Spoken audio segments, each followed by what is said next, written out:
A cordial welcome to my family and thank you so much guys for joining me today. Spoken English course का पहला दिन. So in this video I am going to share with you some tips and tricks about English language. कि आज की इस video में आपके साथ कुछ टिप्स एंड ट्रिक्स शेयर करने वाला हूँ जिससे आपकी लैंग्वेज इंप्रूव हो. किन चीज़ों को आपको अवॉइड करना है, किन चीज़ों को अप्लाई करना है, किन चीज़ों को फॉलो करना है डेली बेसिस पर जिससे आपकी लैंग्वेज ग्रेजुअली इम्प्रूव हो. और इस वीडियो में आप सब लोगों के साथ लिसनिंग स्किल्स के ऊपर भी बात करने वाला हूँ कि क्योंकि लिसनिंग स्किल्स ना बहुत ज़्यादा इम्पॉर्टेंट है इंग्लिश लैंग्वेज में. आप किसी भी लैंग्वेज को सीखोगे तो उसमें भी लिसनिंग स्किल्स बहुत ज़्यादा इम्पॉर्टेंट है. आप लिसनिंग स्किल्स को इम्प्रूव करके आपकी लैंग्वेज किस हद तक इम्प्रूव कर सकते हो, किस हद तक आप अपने आप को अपनी स्किल्स को ग्रूम कर सकते हो, इस वीडियो में आप सब लोगों के साथ ये चीज़ें शेयर करने वाला हूँ. और अभी तक अगर आपने मेरा यूट्यूब चैनल सब्सक्राइब नहीं किया है तो please subscribe to my YouTube channel and share this video among with your friends.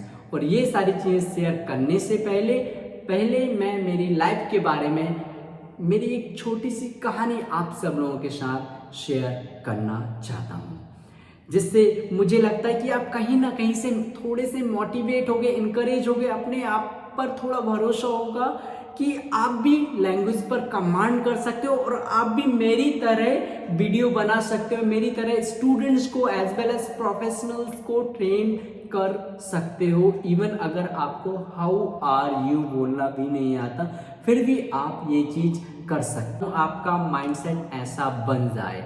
मेरी क्लास फर्स्ट से लेकर क्लास फिफ्थ तक मेरी जो स्कूलिंग रही मैंने गवर्नमेंट स्कूल में कंप्लीट की.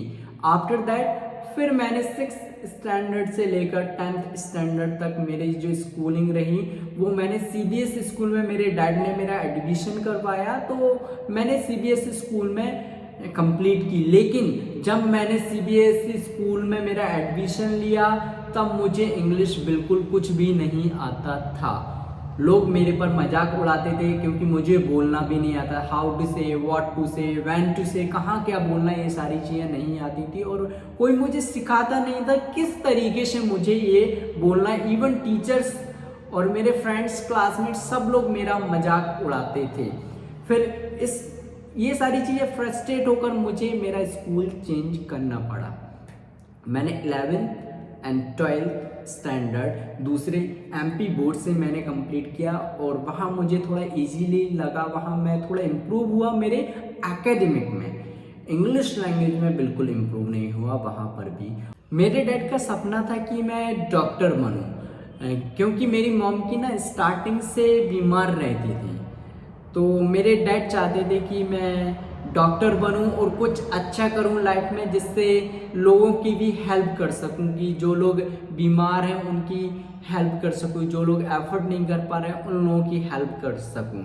लेकिन जब मेरी 12th कंप्लीट हुई तब मेरी मॉम हॉस्पिटल में एडमिट थी और उस टाइम मेरे डैड एफर्ट नहीं कर पा रहे थे मेरी नीट की फ़ी. इस कारण मैंने फिर मेरे चाचा ने मुझे एडवाइस दी कि शरद क्यों ना बी फार्म में एडमिशन ले लो. मुझे और उनका बहुत अच्छा आइडिया लगा. इस कारण से फिर मैंने बी फार्म में एडमिशन लिया. जब मैंने एडमिशन तो ले लिया लेकिन एडमिशन लेने के बाद फिर मेरी लाइफ स्टार्ट हुई क्योंकि मुझे ना बोलना आता था, ना कम्युनिकेट करना आता था, ना प्रेजेंटेशन देनी आती थी, कुछ नहीं आता था. और जब मैं बोलता था तो मेरे क्लासमेट्स और जो मेरे फ्रेंड्स थे सब लोग हंसते थे मुझ पर. इवन टीचर्स भी मुझ पर हंसते थे. कभी उन्होंने मुझे अप्रिसिएट नहीं किया. बहुत कम टीचर्स ने मुझे अप्रिसिएट किया है.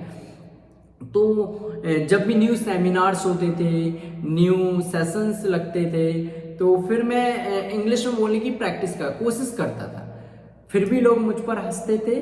फिर वहाँ से मुझे एक बहुत अच्छे टीचर मिले तो उन्होंने मुझे कुछ गाइड किया. वो हालांकि कॉलेज में नहीं थे, वो कॉलेज से बाहर थे. वो मुझे टीचर मिले तो उन्होंने मुझे काफ़ी अच्छा गाइड किया और उन्होंने मुझे कुछ टिप्स एंड ट्रिक्स बताई. मैं उनके पास जाता था, वो मुझे बताते थे तो फिर मैंने वो मेरी लाइफ में इम्प्लीमेंट करना स्टार्ट किया, तो वहाँ से मैं इम्प्रूव हुआ।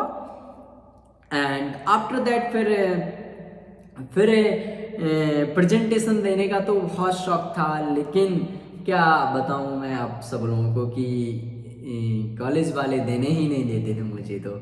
लेकिन मन में और दिल में एक ही इच्छा थी कि स्किल्स पर वर्क करना है, और स्किल्स पर वर्क करने के बाद जो लोग मुझ पर हंसते हैं और मजाक उड़ाते हैं मेरा, वही लोग एक दिन मुझसे बोलेंगे कि यार शरद मुझे ये चीज़ बता दो, ये चीज़ सिखा दो। और टू बी ऑनेस्ट है, आज उन लोगों के कॉल आते हैं, उन टीचर्स के कॉल आते हैं, उन सब लोगों के कॉल और मैसेजेस आते हैं मेरे पास, और मैं बहुत अप्रिशिएट होता हूँ कि यार चलो वो टीचर्स कम से कम अब तो मेरा साथ दे रहे हैं, अब तो मुझे मोटिवेट कर रहे हैं। तो ये थी मेरी पूरी लाइफ की जर्नी, और अब मैं टिप्स एंड ट्रिक्स आपको देने वाला था इस वीडियो में। तो टिप्स एंड ट्रिक्स यही है कि आप अगर आपके पास अभी जो भी आपके पास वोकैबुलरी है, आप you just have to apply in your life. आप बस अप्लाई करना स्टार्ट करो। It doesn't matter how many mistakes will you make, कि आप कितनी सारी मिस्टेक्स कर रहे हो। और अगर जब आप लैंग्वेज बोल रहे हो, इंग्लिश बोलने की कोशिश कर रहे हो, और जब आप पर लोग हंसते हैं तो उनको हंसने दीजिए, क्योंकि अगर आप उनकी वजह से रुकोगे तो आप लैंग्वेज पर कभी कमांड नहीं कर पाओगे। तो आप बोलते रहिए, जो भी आपके पास चीज़ें हैं आप आपकी लाइफ में अप्लाई करते रहिए। And when it comes to listening skills बहुत ज़्यादा इंपॉर्टेंट है इंग्लिश लैंग्वेज में। जब मैं कॉलेज जाता था तो मेरे पास जहाँ से मैं जाता था 1 आवर लगता था मुझे, मैं 1 घंटे ओनली लिसनिंग सुनता था मैं। तो स्टार्टिंग में मैं काफ़ी फ्रस्ट्रेट होता, मुझे कोई चीज़ समझ नहीं आती थी। और जब मैं कॉलेज से आता था फिर 1 घंटे फिर सुनता था, मुझे कोई चीज़ समझ नहीं आती, लेकिन मैं सुनता रहता था। धीमे धीमे मुझे मज़े आने लगे लैंग्वेज में, मुझे प्यार होने लगा लैंग्वेज से, मुझे प्यार सा होने लगा लैंग्वेज से। लेकिन मुझे समझ कुछ नहीं आता था, लेकिन मैं ओनली सुनता था। सुनने पर मैंने बहुत फोकस किया। तो और अभी भी मैं ज़्यादा से ज़्यादा जितना हो सकता है मैं सुनता हूँ लैंग्वेज को, क्योंकि सुनने से 90% चीज़ें आपको आती। क्योंकि जब आप छोटे थे जब उस टाइम आपने 2 साल आपने सारी चीज़ें हिंदी में सुना हुआ है, फिर आपने बोलना स्टार्ट किया। लेकिन अब आप मैच्योर हो गए हो तो आपको इतना टाइम नहीं लगेगा। ओनली 3 मंथ्स में आप किसी भी लैंग्वेज पर कमांड कर सकते हो, है ना। स्पेशली इंग्लिश पर आप 3 months it's enough for you. तो आपको सुनना है, और मैं और सारी टिप्स एंड ट्रिक्स आप सब लोगों के साथ शेयर करता रहूँगा। और ये कोर्स की फर्स्ट वीडियो थी, और सेकंड वीडियो से आप सब लोगों के साथ कंटेंट शेयर करूँगा। बहुत सारी चीज़ें मैं आप सब लोगों के साथ शेयर करने वाला हूँ। Please subscribe to my YouTube channel, and please remember I am teaching an English for changing life. When you share my videos, you are helping to change lives too. I appreciate you, and I'll see you in the next one.